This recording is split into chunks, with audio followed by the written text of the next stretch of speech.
Good evening, everyone, and thank you for joining us. I'm Beth Jones. And I'm Peter Dubois. First tonight, the search is on for a suspect following a bank robbery in Waterville. According to the Waterville Police Department, the Camden National Bank on Main Street was robbed by a male subject around 9:40 a.m. Now, police say the suspect did not show a weapon, but threatened staff members there.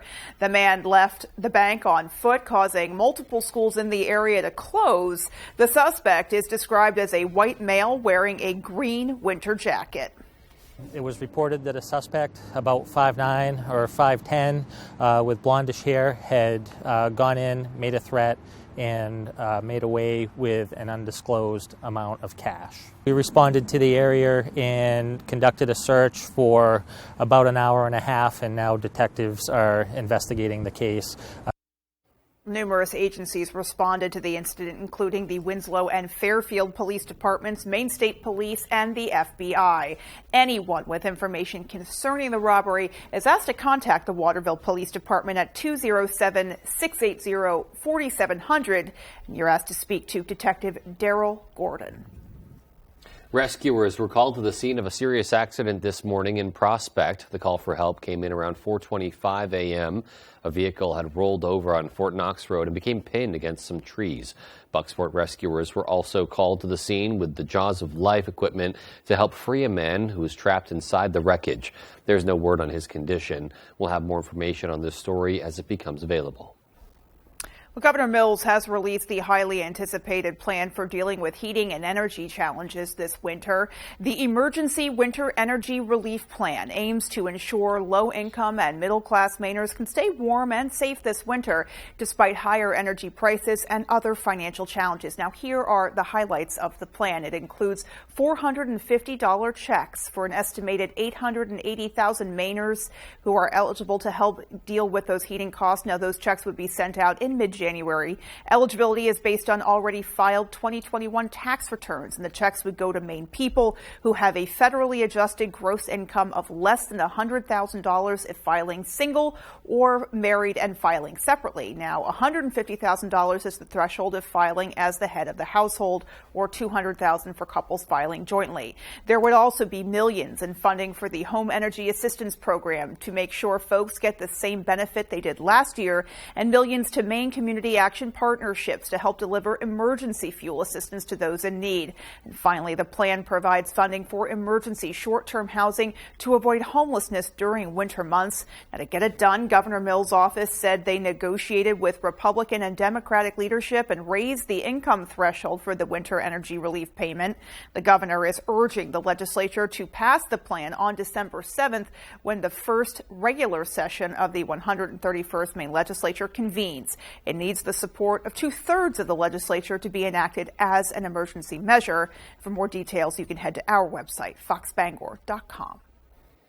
A group of Maine Republican legislators is taking aim at Whole Foods for stopping the sale of Maine lobster.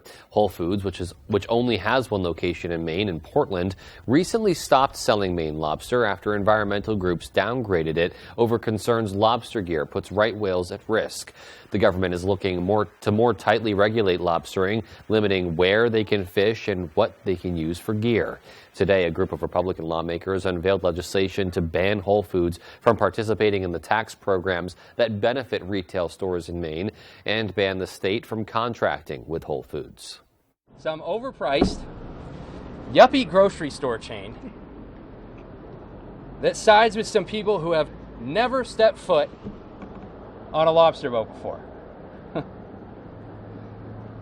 Shame on you, Whole Foods. No business should receive tax breaks for rejecting a sustainably harvested product from Maine. Hear, hear. Make no mistake, this is war. This is not just a war on lobster fishing. This is a war on workers. This is a war on family values. This is a war on environmentalism. This is a war on science. And this is a war on common sense. The state says there has not been a right whale entanglement with Maine lobster gear since 2004, and no right whale deaths or injuries have ever occurred because of Maine lobster gear. We reached out to Whole Foods for comment and have not heard back. Well, Woodland Pulp workers in Baileyville have voted to authorize a strike. The United Steelworkers Local 27 asked the company to present a contract offer that provides high enough wage increases to keep up with the cost of living, but they refused to budge. That, according to United Steelworkers labor representative Mike Higgins. Today, Local 27 members voted 92% to reject the company's contract offer and to authorize a strike. The union will now provide the required 10-day notice to the company so the strike can commence the week of December 19th. A Millbridge couple faces felony theft charges as a result of an extensive joint investigation between the Washington County and Hancock County Sheriff's Offices, Maine State Police, Maine DEA, and the FBI. According to the Washington County Sheriff's Office, felony arrest warrants were issued Friday for 32-year-old Stephen Firth and his wife, 39-year-old Ashley Firth. They were arrested during a traffic stop in Cherryfield on Monday. The charges are related to the theft of a large sum of money from a family member's bank account. A subsequent search warrant was also issued for the Firth's residence on the Kansas Road in Millbridge. The Sheriff's Office says during the search, investigators seized what they called a large amount of evidence, including material goods, firearms, ammo, and accessories, explosive material, and other goods suspected to be purchased with the stolen money. The investigation remains active and more charges are pending. The Firths are being held at the Washington County Jail with bail set at $50,000 cash each. Well, a new report card that grades states on their safety laws gives Maine a yellow or caution rating. The advocates for highway and auto safety released their 2023 Roadmap to Safety. It's an effort to curb rising traffic-related deaths, and the 20th edition of this annual report details safety measures and solutions for reducing crashes. They say in 2021, traffic deaths spiked to a 16-year high of nearly 43,000. Earlier data from the first 6 months of 2022 show deaths persist at egregiously high levels. Moreover, crashes injure millions of people each year and impose a comprehensive cost on society of more than $1 trillion. This amounts to a crash tax of nearly $950 for every person living in the U.S. This horrific toll must serve as a blaring wake-up call to policymakers. The report identifies opportunities for state legislatures to close gaps in drunk and distracted driving laws. It also spotlights priorities for safety improvements for federal vehicle standards and roadway infrastructure. Maine DOT officials are considering alternatives to replacing the Machias dike. This coming after an investigation into the town's former municipal landfill and its potential impacts on the Machias Dike Bridge project. MDOT released the results of its investigation on the former landfill today. The current dike bridge, which carries Route 1 over the Middle River in Machias, dates all the way back to the Civil War era and is deteriorating.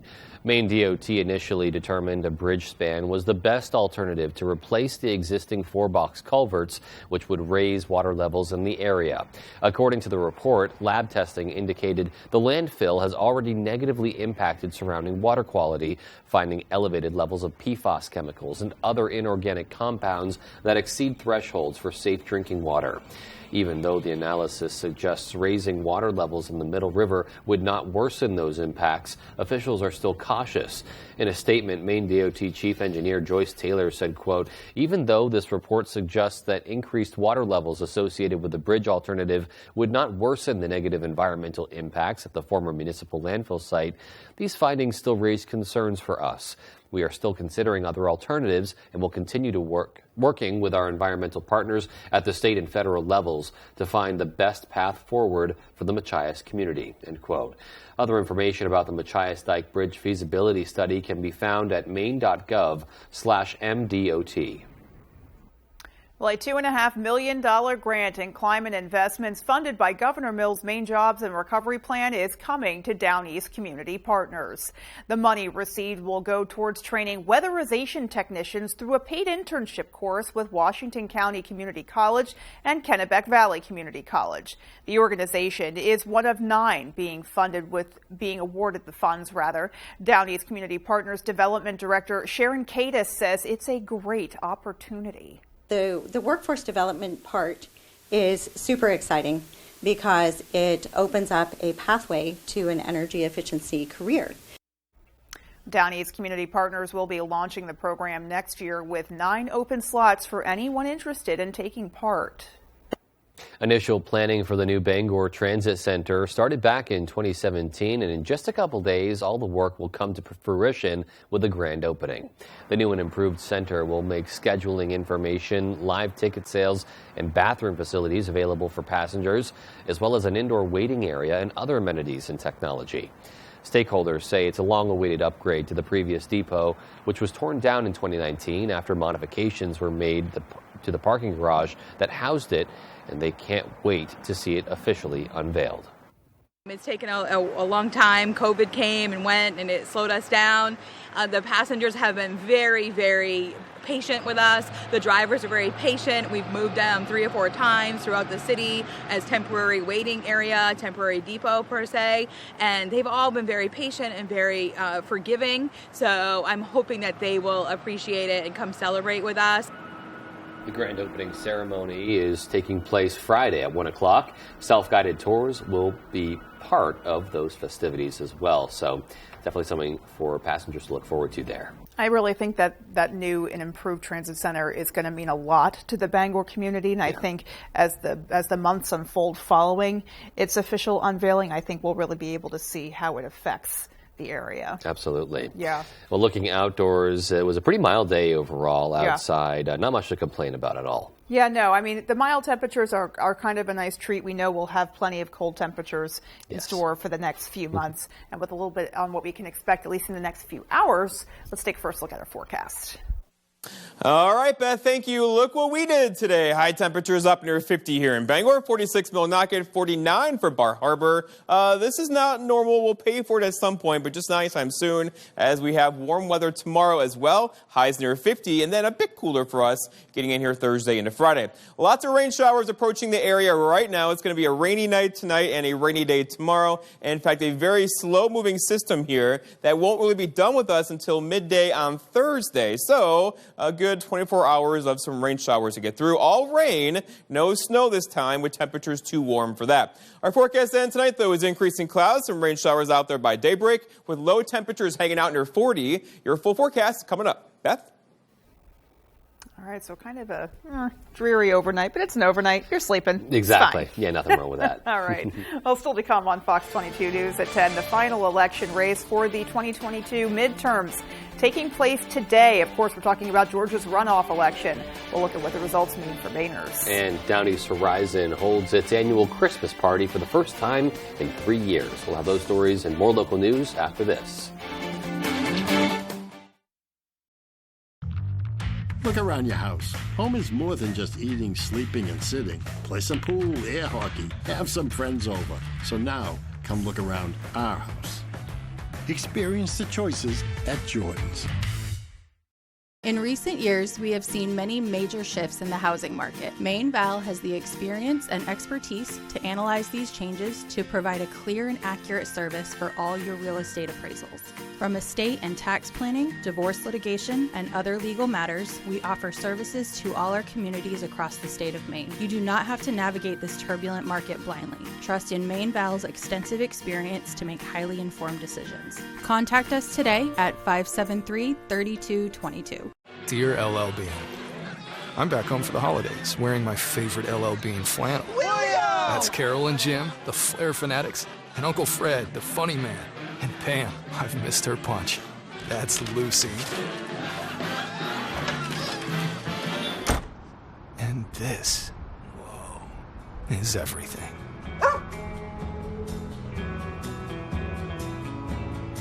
LL Bean, be an outsider. Behind every keepsake, there's a memory.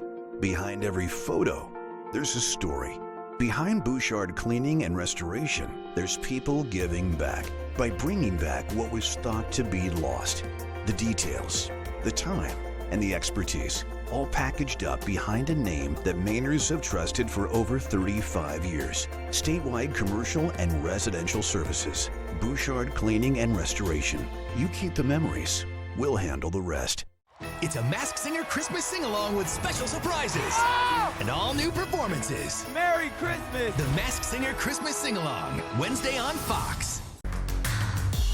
Make your space the place to be.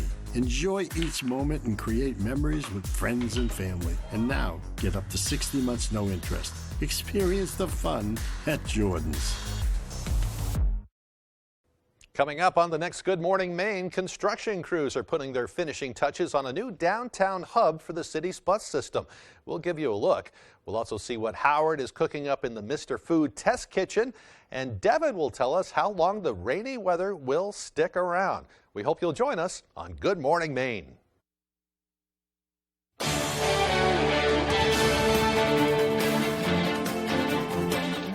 State Commission says emergency medical services in Maine are at a breaking point.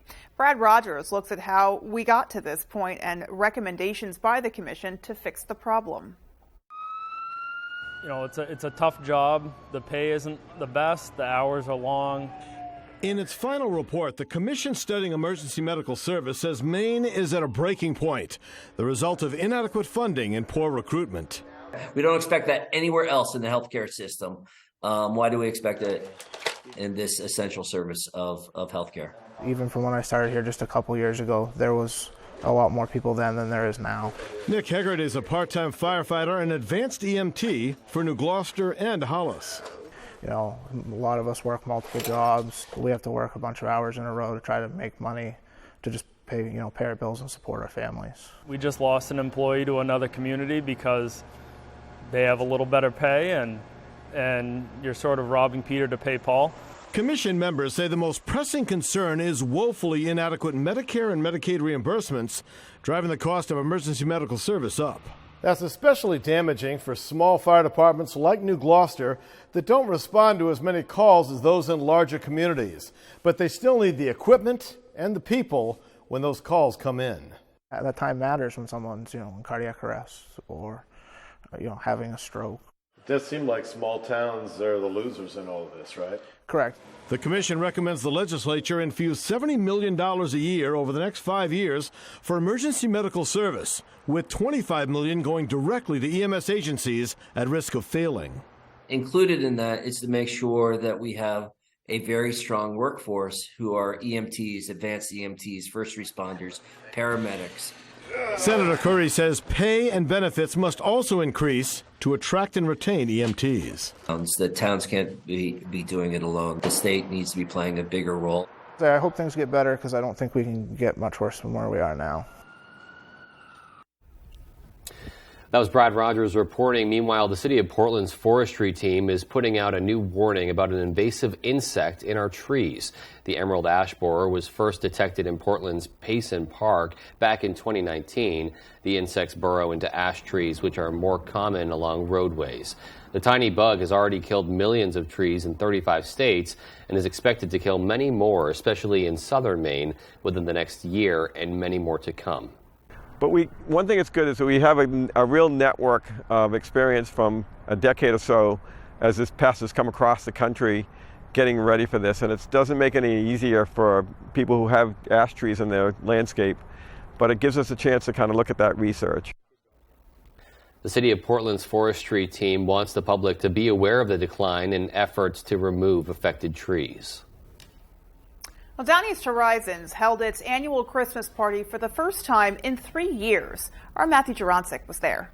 These folks hold an innocence that lasts an eternity, and it can't help but spread through everybody that they see and come in contact with. And it really, really just fills the room. It fills the air. It just fills everybody with so much love and joy. Christmas spirit was in the air at Downeys Horizons in Bar Harbor as the organization held its annual Christmas party for the first time since the pandemic hit. Members of the group spent the morning with their peers, taking pictures with some familiar Christmas characters. They even had the opportunity to see Mr. and Mrs. Claus, with each member receiving a very special gift. But when you see the joy and excitement of these individuals when they're getting a gift for Christmas, you realize the Christmas spirit is truly alive. Ezekiel Koenig says the presents are nice, but his favorite part about the holidays is spending time around those he loves. I like being here, having Christmas with my friends, talking to my friends, and being here and be the joyful, jolly, holly, ho, ho, ho. And what Zambrano didn't tell his employees is that they, too, would also be getting a Christmas gift of their own. I'm going to give out checks for about $180,000, and the maximum check will be about $1,250, and we'll pay their taxes, then their retirement, so they'll walk away with a check. Every year I cry. Every year it helps with Christmas. Every year it helps with buying fuel. It's an amazing thing, and we're thankful every year we get it. Matthew Juronsik, ABC7 and Fox 22. Just a really great event and a great gesture for all those workers there as well. Absolutely. You love to see celebrations like that going on again. Absolutely. Yeah. All right, well, coming up next on the 10 p.m. news on Fox 22, today a New York jury found 2 companies with the Trump Organization guilty on multiple charges of criminal tax fraud. Stay with us. We'll be right back. Looking for your dream home? Contact a Next Homie today and see what's available right now. Sellers, get ready to get looped and get sold. With Next Home Experience, we have your buyers. Okay, everyone, our mission is complete balanced nutrition. Together, we support immune function, supply fuel for immune cells, and sustain tissue health. Ensure with 25 vitamins and minerals, and Ensure Complete with 30 grams of protein. Let's face it, getting training and experience is hard, but at Loring Job Corps, we can help. From certifications in automotive technology, obtaining your CDL, or learning building trades, we have you covered. Maybe you prefer joining the high-tech world of computer networking or cybersecurity. We have that as well. Don't delay, get in the driver's seat to your future today. And the best part, Loring Job Corps is free. Receive free training, free meals, and even free housing. Call or go to jobcorps.gov/Loring. Job Corps careers begin here. Come try one of our daily specials at Pat's Pizza in Hamden. Tuesday, spaghetti or ziti with meatballs or sausage, only $5.50. Wednesday, large one-topping pizza, only $8.50. Thursday, get an oven-baked wrap for only $6. Friday is fish and fries for only $8. And Saturday, get a small one-item pizza with a fountain soda, only $8. Bring the family to Pat's Pizza, 662 Main Road, North Hamden. When the Granite Shop wants to know the weather on MDI, they log on to foxbangor.com. At the Granite Shop in Sedgwick and in Trenton, we have more inventory than all other shops in the state combined. Fastest turnaround, too. Say goodbye to lag times and death spirals with our crazy fast fiber internet. At GoNet Speed, we've dropped our prices on fiber. That means hello to fast fiber internet starting at just $49.95 per month. Or go up to 1 gig, that's 1,000 megabits per second, for only $69.95 a month. The lowest prices we've ever offered. No contract, no hidden fees, no joke. Visit GoNetspeed.com to check availability in your area. Hello, Maine. This is Steve McKay. Not sure what the weather will be in your neck of the woods, but there's a 100% chance of Luke showing up near you. Next Home Experience is listing and selling homes throughout Maine. Get looped and get sold with Next Home Experience. You're watching Fox 22, Bangor.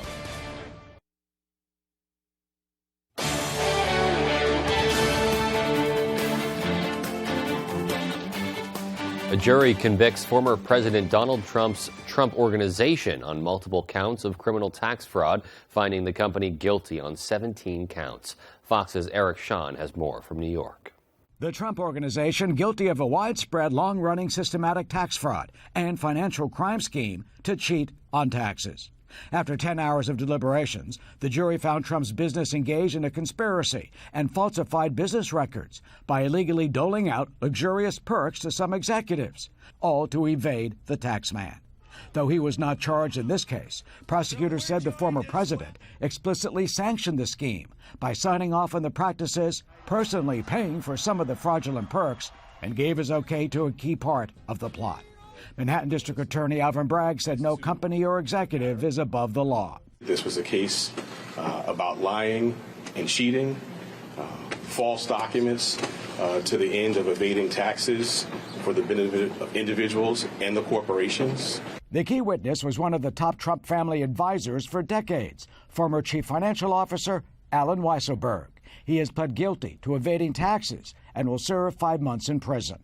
While he claimed Trump and his family were not aware of the scheme, prosecutors said the evidence shows Trump, quote, knew exactly what was going on.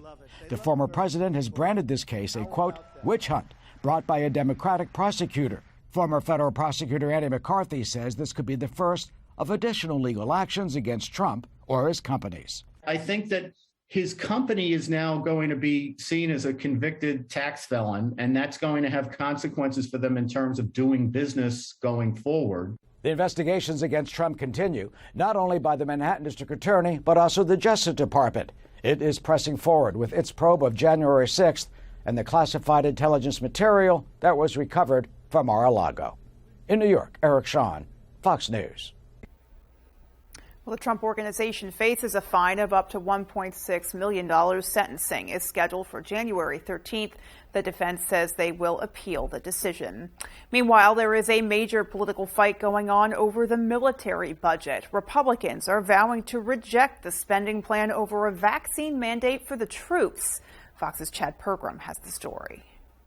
A year-end congressional crash. Lawmakers scrambling to pass the annual defense bill and avert a government shutdown next week. We're at a pretty significant impasse. The military imploring Congress to approve the defense bill and a long-term spending bill to maintain readiness. Let me urge Congress to pass an on-time appropriation so that we can get the capabilities to further strengthen our deterrence. Congressional leaders agreed to craft an omnibus spending bill after meeting with President Biden last week. A short-term bill makes it harder for the military to plan. But now McConnell says a stopgap bill could be the only option. There's only so much you can do with the time that's left, which leaves you only potentially with the option of a short-term CR into early next year. Struggling for votes to become Speaker, House Minority Leader Kevin McCarthy is pushing for a short-term government funding bill. That way, a Republican House can put its mark on federal spending in January. We're 28 days away from Republicans having the gavel. We would be stronger in every negotiation. So any Republican that's out there trying to work with them is wrong. But McCarthy could struggle to pass any funding bill with his narrow majority next year.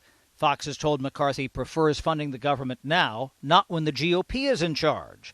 Democrats suggest McCarthy's change of heart is to shore up support with conservatives. Kevin McCarthy says, we should start kicking this over to January, and he's got to say whatever he has to do to secure the votes he's trying to secure. The House defense bill eliminates the vaccine mandate for the military. Republicans embrace that, but the bill does not rehire service members who lost their jobs because they refused the vaccine. On Capitol Hill, Chad Pergram, Fox News. The last Senate seat, meanwhile, is being decided in Georgia. The votes are still being counted and the polls are closed. Fox's Lauren Blanchard has more from Washington on the race. 4 weeks after the November midterm election, and we will soon know the winner of the Senate runoff race in the Peach State. All eyes on Georgia. This is, the country's looking at us. Polls are officially closed and votes are being counted after a rainy and cold day of voting and final campaign pitches. There'll be a winner, and we think we'll get our results up pretty quick, and we just don't know how close it'll be. Outspent on ads, Herschel Walker's campaign hoped a last-minute pitch by popular Governor Brian Kemp would help on-the-fence Republicans. Let's get it done and send someone like Herschel to the United States Senate that is going to fight for us. The campaign, already a mudfest before November, turned deeply personal over the last 4 weeks. We know that he is unprepared. We know he's unqualified. He's unfit to represent the people of Georgia in the United States Senate. While Democrats already control the Senate, if Warnock wins, a 51-49 majority would make committee business easier and quicker for the president's party. If you get 51 versus 50, then you control the committees. And right now, every committee is tied. And if you're trying to get nominees out, if you're trying to get legislation, you need a majority vote out of committee. According to data collected by ad tracking firm Ad Impact, in just the last month, Warnock's campaign and Democratic groups outspent Walker's campaign and Republican groups on advertising roughly 2-1. In Washington, Lauren Blanchard, Fox News. And just now into our newsroom, we are seeing that the New York Times has in fact called the Georgia runoff race in favor of Raphael Warnock. We'll continue to follow it. Maine political science professor Mark Brewer, by the way, weighed in on how he thinks the results of this race could shape Senate negotiations moving forward. So It doesn't determine party control, but it certainly is something Democrats would like to have, and it's also something Republicans would like to prevent. This seat, can have an impact on the deals and the bargains that Collins is able to participate in over the next couple of years.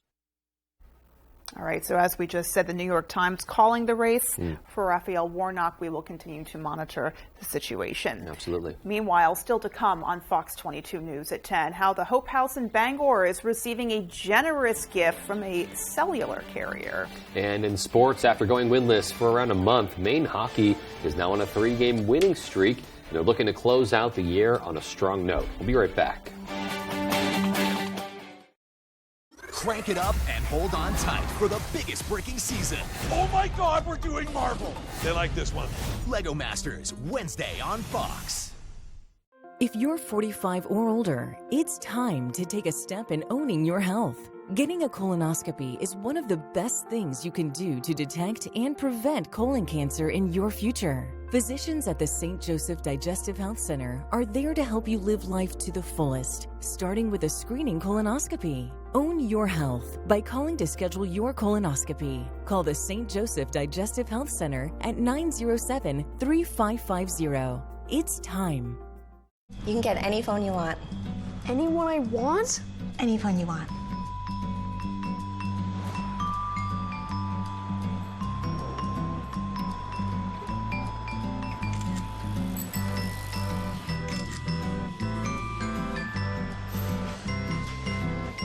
Connection is the greatest gift of all. At U.S. Cellular, we're offering any phone free for new and current customers, plus $100 to spend on accessories.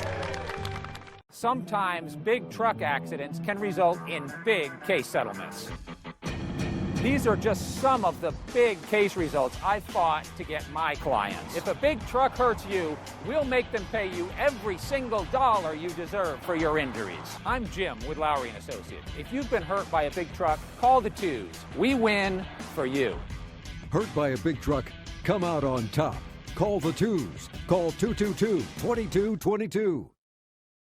Maine's #1 Kia dealer, Van Sickle Kia, has you covered. Front-wheel drive, all-wheel drive, hybrid, or fully electric. Brand new 2023 Kia Sportage, Sorento, Soul, Forte, and more. Check out the all-new 2023 Kia Niro Hybrid with 54 mpg highway, or the affordable Sporty Forte with 41 mpg highway. Plus, get Kia's 10-year, 100,000-mile warranty, the best in the business. The best cars, the best prices, and the best warranty. I'm Peter Van Sickle. I guarantee it. Two Old Goats Antiquities and Artisans is located in Trenton. Our shop is open year-round, offering more than 3,000 square feet of antiques, furniture, collectibles, and just plain fun stuff. We are a group shop featuring 18 different vendors, each with their own style. We buy and sell vintage items, antiques, and curios. For more info, follow us on Facebook and Instagram. Two Old Goats Antiquities and Artisans, 749 Bar Harbor Road in Trenton. We know once you've stopped in and seen all the great deals we have to offer, you'll be back.